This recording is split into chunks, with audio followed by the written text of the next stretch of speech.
नमस्कार दोस्तों, मैं योगेश तिवारी स्वागत करता हूं आपका अपने चैनल पे। जैसा कि हमने पिछले वीडियोस में आपको टाइप ऑफ इनकम और डिडक्शंस के बारे में बताया था। इनकम टैक्स के अंतर्गत जो आप अपनी आमदनी करते हैं, जिस पे आपको टैक्स देना होता है, उसके टाइप ऑफ इनकम्स क्या होती हैं और उस पे मिलने वाले डिडक्शंस क्या होते हैं। आज के वीडियो में हम देखेंगे, जानेंगे जो इनकम टैक्स स्लैब है, जिनके अंतर्गत अपने टैक्स की गणना होती है। तो जैसा कि आप स्क्रीन पे देख सकते हैं, पहला हमारा जो है वो ओल्ड टैक्स स्लैब है, जो कि 31 मार्च से पहले तक वैलिड था, या कहूँ कि इम्प्लीमेंट था इसका, या यूज़ करना था इसको। उसके बाद जो है नए बजट के दौरान जो है 1 अप्रैल से नए स्लैब को भी लाया गया है। तो ये आप पे निर्भर करता है कि आप पुराने टैक्स स्लैब के अंतर्गत अपने टैक्स की गणना करते हैं, या नए टैक्स इनकम टैक्स स्लैब के अंतर्गत आपकी टैक्स की गणना करना चाहते हैं। दोनों में क्या अंतर है, पहले मैं बता देता हूँ ओल्ड टैक्स स्लैब के बारे में, जिसमें कि 0 से 2.5 लाख तक जो है आपका टैक्स जो है वो ज़ीरो बनता था। अगर आपकी आमदनी जो है वो 2.5 लाख तक है, तो आपका टैक्स ज़ीरो रहता था। अगर 2.5 लाख से 5 लाख के बीच में है और आपकी इनकम 5 लाख है या 5 लाख से कम है, तो भी आपका टैक्स जो है वो ज़ीरो होता है। और अगर आपकी इनकम 5 लाख से अधिक है, तो 2.5 लाख से 5 लाख के बीच में जो है वो 5% का टैक्स आपको देना होता है, या टैक्स का कैलकुलेशन होता है। इसके बाद जो है 5 लाख से 10 लाख जो है उस पे 20% का टैक्स स्लैब है। उसके बाद 10 लाख से ऊपर, सॉरी मुझे यहाँ टाइप करने में जो है गलती हुई है।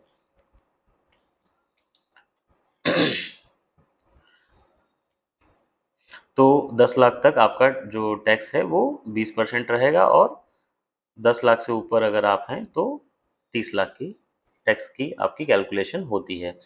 नए टैक्स स्लैब की जब हम बात करते हैं, तो इसमें 3 लाख तक, जो पहले 2.5 लाख था उसको 3 लाख कर दिया गया है। 3 लाख तक जो है आपका टैक्स ज़ीरो रहेगा।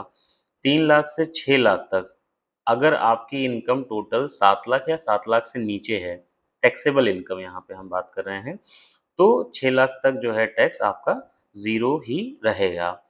3 लाख से 6 लाख अगर आप है आपकी इनकम, और सॉरी इनकम है, और 7 लाख से आपकी इनकम अधिक है, तो 3 लाख से 6 लाख के बीच में जो है वो 5% टैक्स का प्रोविजन है।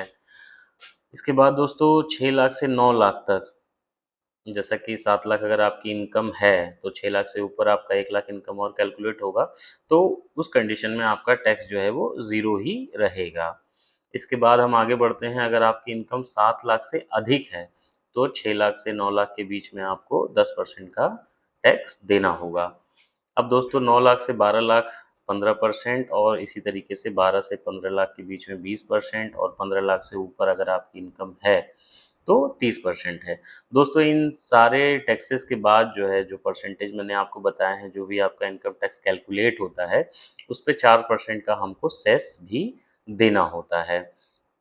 ये तो रहा दोस्तों इनकम टैक्स स्लैब। अगर हम इसको एग्जाम्पल के तौर पे समझें कि हमारी जो इनकम है, उस पे इनकम टैक्स का कैलकुलेशन हमको किस रिजीम में करना है, किस टैक्स स्लैब में करना है, 31 मार्च से पहले वाले स्लैब में या 1 अप्रैल के बाद वाले स्लैब में, तो उसके लिए मैंने एक एक्सेल शीट बनाई है। इससे आपको समझने में आसानी होगी। जैसा कि आप देख सकते हैं, यहाँ पे एक स्लैब का कॉलम मैंने रखा है।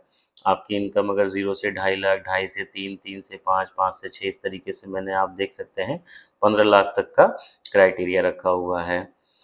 तो ये तो हो गया स्लैब। अब इसके अंतर्गत आने वाली जो इनकम है, अगर 2.5 लाख तक आपकी इनकम है, सपोज मैंने कर लिया आपकी इनकम 2,40,000 है, 2.5 लाख से 3 लाख 2,90,000 है, मैंने एक ये कर लिया, इसको अपन इनके अंतर्गत रखा गया। जैसे 9 लाख है तो मैंने 8,90,000 रुपये रखा है, इसको हम 9 लाख भी कर सकते हैं।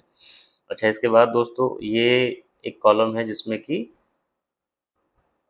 31 मार्च से पहले का जो टैक्स स्लैब है उसके अंतर्गत हम लोग गणना करेंगे, और ये जो है वो 1 अप्रैल के बाद की टैक्स स्लैब की गणना के लिए है। अब इसमें दोस्तों क्या है कि पुराने वाले टैक्स स्लैब में जो अदर डिडक्शन होते थे, जैसे 80C, 80D, 80TTA और अलग-अलग जो डिडक्शंस थे, वो आपको मिल जाते थे। मगर जो नया वाला टैक्स रिजीम है, इसमें 7 लाख तक आपको किसी भी तरीके का टैक्स नहीं देना है। इसलिए जो है अदर डिडक्शंस जो थे वो आपको इसमें अलाउएबल नहीं हैं। इसमें स्टैंडर्ड डिडक्शन आपको मिलता है, स्टैंडर्ड डिडक्शन आपको पुराने वाले उसमें भी मिल जाता है।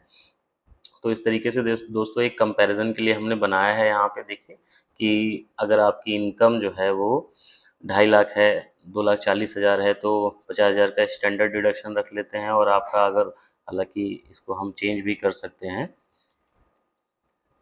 कि अगर आपका इन्वेस्टमेंट जो है वो 1.5 लाख है तो आपका 40,000 रुपये टैक्सेबल इनकम है, जो कि जाहिर सी बात है टैक्स के दायरे से बाहर आता है। अच्छा, इसी तरीके से दोस्तों हम इसको जो है 5 लाख तक, क्योंकि जो पुराना रिजीम है उसमें 5 लाख तक आपकी अगर टैक्सेबल इनकम है तो उस पर टैक्स की गणना नहीं होती है, वो निल माना जाता है। और नए वाले में 7 लाख हो गया है। तो हम 5 लाख के ऊपर जब बढ़ते हैं, सपोज हमारी इनकम जो है एनुअल इनकम 8,90,000 रुपये है, और 50,000 रुपये का हम जो है स्टैंडर्ड डिडक्शन हमको मिल जाता है, और 2 लाख या 2.5 लाख कहूँ मैं, अलग अलग तरह के इन्वेस्टमेंट आपने करके रखे हुए हैं, तो आपका जो टैक्सेबल इनकम होती है वो 7,40,000 हो जाती है, जिसपे कि आपका टैक्स जो है वो 1,11,000 रुपये बनता है। और अगर इसको हम नए वाले टैक्स रिजीम के अंतर्गत रखते हैं तो आपकी 9,90,000 की इनकम पे आपको 50,000 रुपये का स्टैंडर्ड डिडक्शन मिलता है। आपकी टैक्सेबल इनकम जो है वो 9,40,000 हो जाती है, और इस पर अगर हम 15% कैलकुलेट करते हैं तो आपका 1,41,000 रुपये का टैक्स बन जाता है। तो यहाँ पे आप देख सकते हैं कि ओल्ड रिजीम जो है, जो पुराना टैक्स स्लैब है, वो इस कंडीशन में अगर आपकी इन्वेस्टमेंट 2.5 लाख तक है तो आपका ओल्ड रिजीम में ज़्यादा बेहतर है। अच्छा, अब हम क्या करते हैं कि इसके आगे बढ़ते हैं। जैसे अगर आपकी इनकम 9,90,000 है और आपका इन्वेस्टमेंट जो है वो 2 लाख ही है, तो आपकी जो टैक्सेबल इनकम होगी वो 7,40,000 हो जाएगी, और 15% के हिसाब से आपका टैक्स जो है वो 1,88,000 रुपये हो जाता है। नए टैक्स रिजीम में आपकी टैक्सेबल इनकम 11,40,000 है, और टैक्स जो है आपका 1,71,000 हो जाता है। तो पुराने वाले में आपको अगर आपकी 2 लाख की अदर डिडक्शंस आपको मिल जाते हैं, इन्वेस्टमेंट हैं आपके, तो 1,88,000 रुपये का टैक्स बनता है, बल्कि जबकि नए जो टैक्स रिजीम है उसमें 1,71,000 ही बनता है। तो इस कंडीशन में जो है वो नया रिजीम बेहतर माना जाएगा, या अपना जो टैक्स रिटर्न फाइल करेंगे वो न्यू रिजीम के अंतर्गत ही फाइल करेंगे। इस तरीके से जो है मैंने अलग अलग इनकम को लेके, अब जैसे ये आपका न्यू रिजीम यहाँ पे बता रहा है कि बेहतर है या आपकी 14,90,000 की इनकम पे। अब दोस्तों अगर मैं इसको इन्वेस्टमेंट को जो है बढ़ा के अगर 4 लाख कर देता हूँ, देखिए जो पुरानी रिजीम है वो टोटल आपके इन्वेस्टमेंट पे डिपेंड करता है कि अगर आपके इन्वेस्टमेंट अधिक है तो आपको टैक्स कम देना पड़ेगा, और नए रिजीम में क्या है कि आपको अदर डिडक्शन कुछ नहीं मिलते हैं। तो इस तरीके से अगर आपकी 14,90,000 रुपये की इनकम है और आपका 50,000 स्टैंडर्ड, 4 लाख रुपए का अदर डिडक्शन मिल जाता है, तो आपकी जो टैक्सेबल इनकम है वो हो जाती है 10,40,000। 25% के हिसाब से यहाँ पे आपको 2,60,000 रुपये टैक्स बनता है। जबकि नए रिजीम में 50,000 रुपये स्टैंडर्ड आपको मिलता है, तो आपका टैक्सेबल इनकम जो है वो 14,40,000 हो जाता है। 20% के हिसाब से आपको इस पे 2,88,000 रुपये टैक्स जमा करना पड़ता है, जो कि ओल्ड रिजीम के कंपैरिजन में जो है वो अधिक है। तो यानी कि अगर आपकी इनकम इतनी है तो ओल्ड रिजीम में ही अपना रिटर्न फाइल करना बेहतर रहेगा आप लोगों के लिए। तो इस तरीके से मैंने एक कैलकुलेशन चार्ट बनाया हुआ था एग्जाम्पल के लिए, और जिससे कि आपको थोड़ा सा और बेहतर समझ में आ सके। अच्छा दोस्तों, ये जो टैक्स है इस पे आपको 4% जो सेस है वो एक्स्ट्रा देना होता है, गवर्नमेंट का ये प्रोविजन है। तो इस तरीके से आप समझ ही गए होंगे हमारा जो पुराना टैक्स स्लैब है और नया टैक्स स्लैब है। यहाँ पे आप देख सकते हैं 2.5 लाख तक नील था, 2.5 से 5 तक जो है वो 5% है।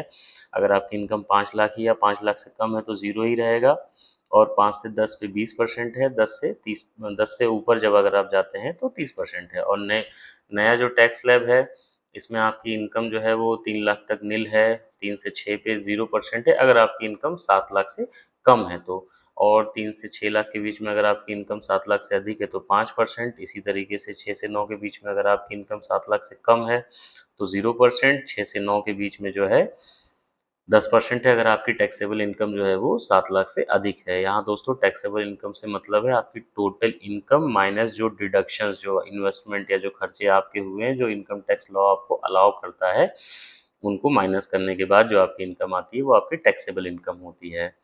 ठीक है, तो इस तरीके से जो है आप देख सकते हैं 9 से 12 के बीच में 15%, 12 लाख से 15 लाख के बीच में 20% और 15 लाख से ऊपर जब अगर आपकी इनकम है तो उस पे 30% का कैलकुलेशन होता है। और एग्जाम्पल की जैसा मैंने आपको बता ही दिया, इससे आपको समझने में काफ़ी आसानी होगी। और यहाँ कहने का मतलब ये है कि आपके डिडक्शंस या आपके इन्वेस्टमेंट जितने अधिक होंगे आपको ओल्ड रिजीम में उतना फ़ायदा मिलेगा, और अगर आपका इन्वेस्टमेंट नहीं है तो फिर आपको न्यू रिजीम में उतना अधिक टैक्स देना होगा। तो ये वीडियो आपको दोस्तों कैसा लगा कमेंट करके ज़रूर बताएं, और इसी तरीके की जानकारी को लगातार पाने के लिए मेरे चैनल को सब्सक्राइब करें, इस वीडियो को लाइक करें, शेयर करें। धन्यवाद।